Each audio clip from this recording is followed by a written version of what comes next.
Prologue, August 6, 1945, 4:47 a.m. The staff car pulled through the gates of Imperial Japanese Navy headquarters in Tokyo. The sky was still dark. Vice Admiral Takijiro Onishi stepped out, his uniform immaculate despite the sleepless night. Inside, Admiral Suemu Toyoda, Commander-in-Chief of the Combined Fleet, was studying reconnaissance reports. His fleet barely existed anymore. The super battleship Yamato, pride of Japanese naval engineering, had been sunk 3 months earlier by wave after wave of American aircraft. Over 3,000 men died with her.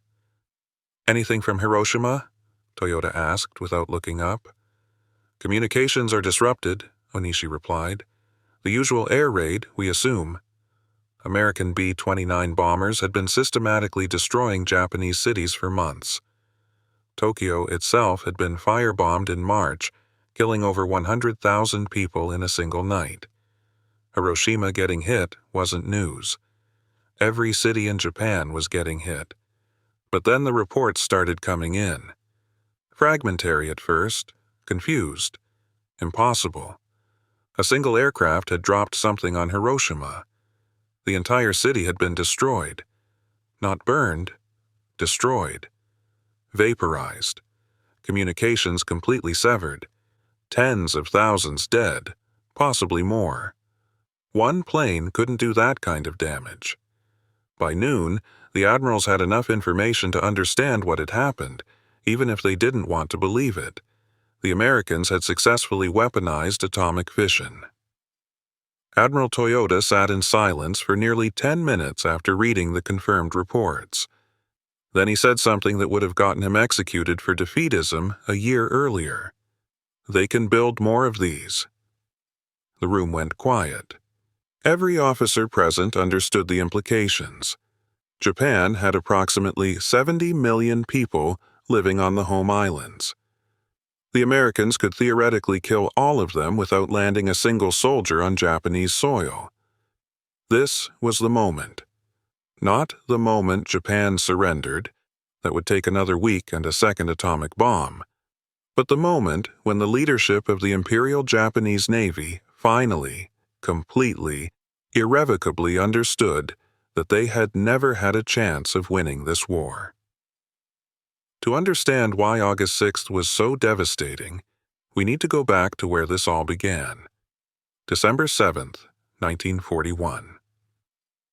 Chapter 1. The 6-Month Gamble.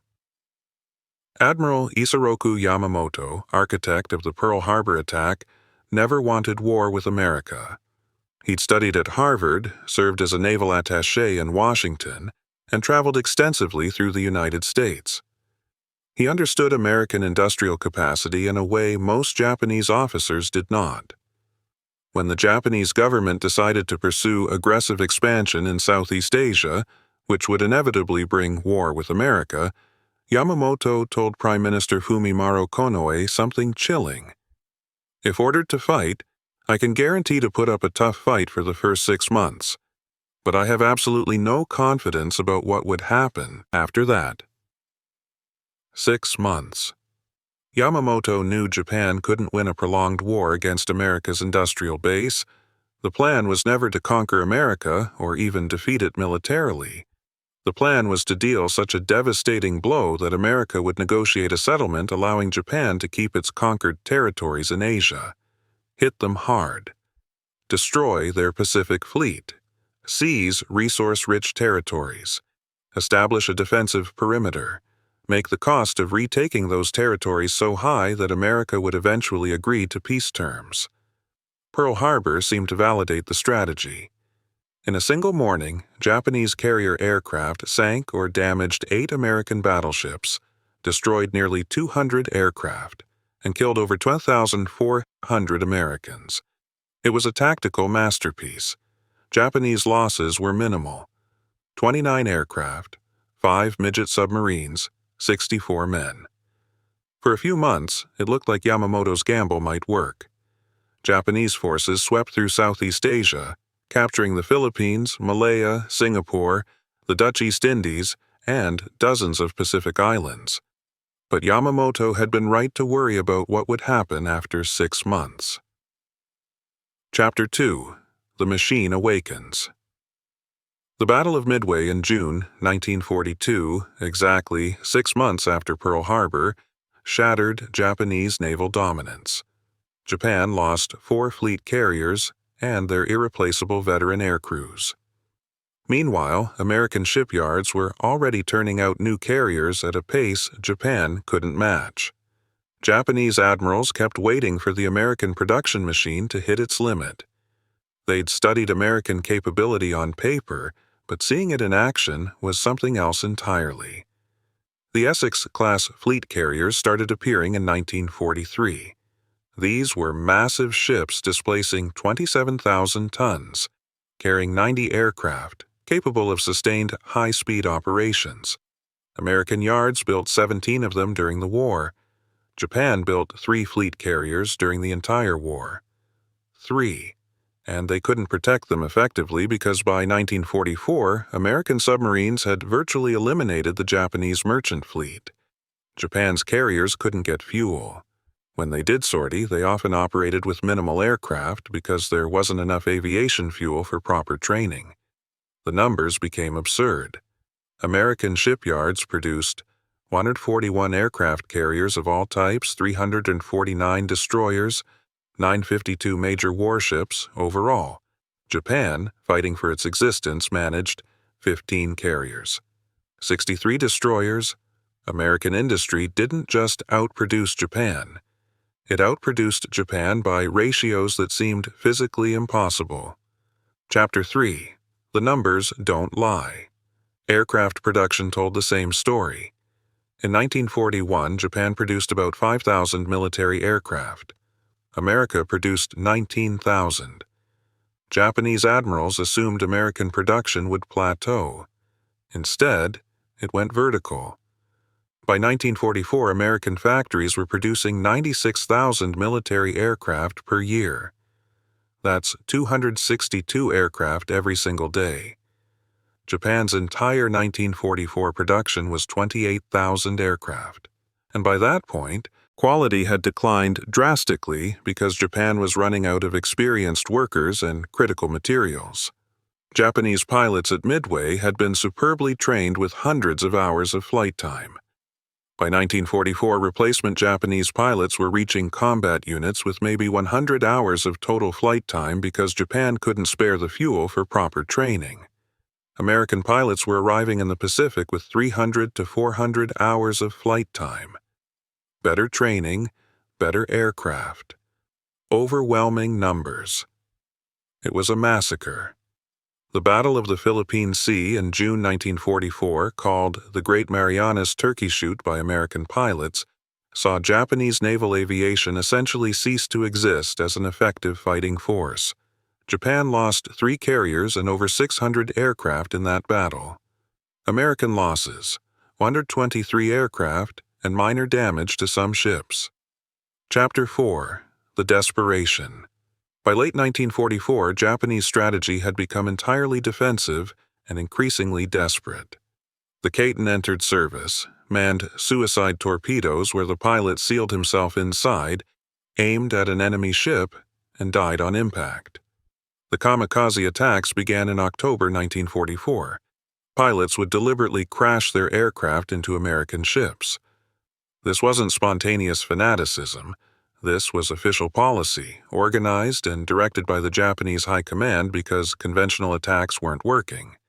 The kamikazes inflicted damage. They sank dozens of ships and killed thousands of American sailors. But they couldn't win the war. They were symptoms of desperation, trading Japanese lives at a 1.1 ratio for marginal tactical effects. America could absorb those losses. Japan was running out of pilots, aircraft, and fuel. Then came Okinawa. The battle lasted from April to June 1945, and it was the bloodiest campaign of the Pacific War. Over 100,000 Japanese soldiers died, many in last-stand charges. Thousands of kamikaze aircraft attacked the American fleet. When the island finally fell, Japanese commanders realized American bombers were now within easy range of the home islands. B-29 raids intensified. Cities burned.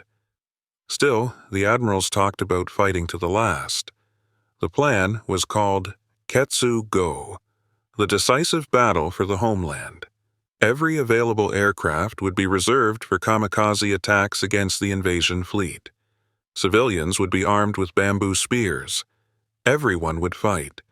Millions would die. But perhaps, they thought, the cost would be so horrific that America would negotiate rather than accept such casualties. This was the mindset on August 5, 1940. Chapter 5. The Flash That Ended Everything. The reports filtering into naval headquarters throughout August 6th were unlike anything anyone had seen. Survivors described a flash brighter than the sun, a fireball that consumed the city center, a shockwave that flattened buildings miles from the explosion point, burns from heat radiation that killed people who'd been inside concrete buildings, a mysterious illness killing people who'd survived the initial blast, radiation sickness, though nobody understood it yet. American reconnaissance photographs arrived the next day. Where Hiroshima had been, there was a burn zone 4 miles across. 60% of the city had been destroyed. Not damaged. Destroyed. Obliterated.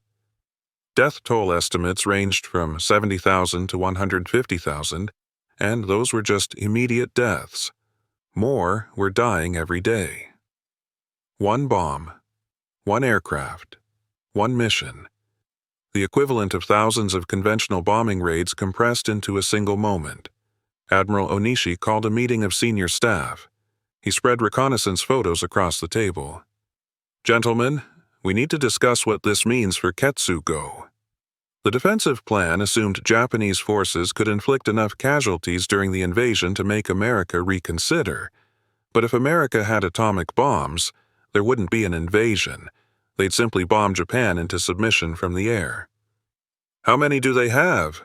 someone asked. Nobody knew. But the admirals who'd watched American industrial capacity for 3 years knew better than to hope. If America had built one atomic bomb, they could build more.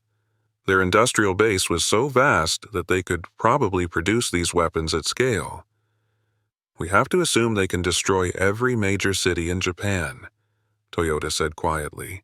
"Tokyo, Osaka, Nagoya, Kobe, Yokohama, 70 million people. They could kill us all without landing a single soldier."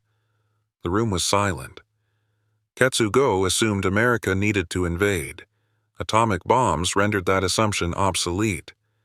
Japan couldn't fight atomic weapons. There was no defense, no counter-strategy. No amount of fighting spirit could stop an atomic bomb. Chapter 6. The Final Lesson.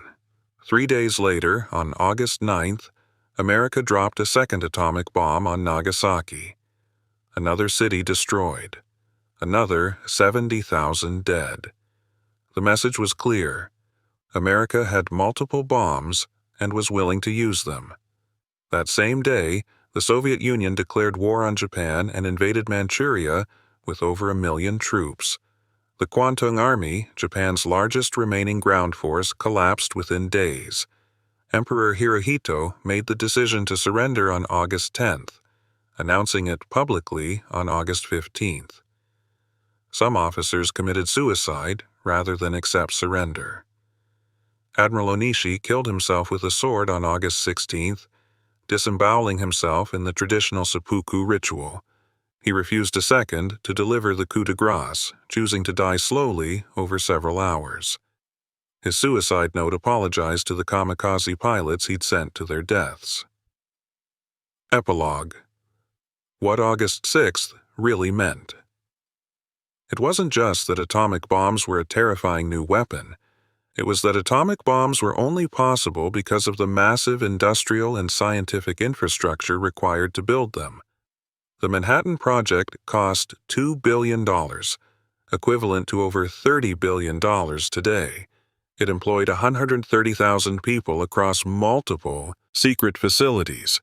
It required cutting-edge physics, metallurgy, chemistry, and engineering, plus the industrial capacity to enrich uranium and produce plutonium at scale.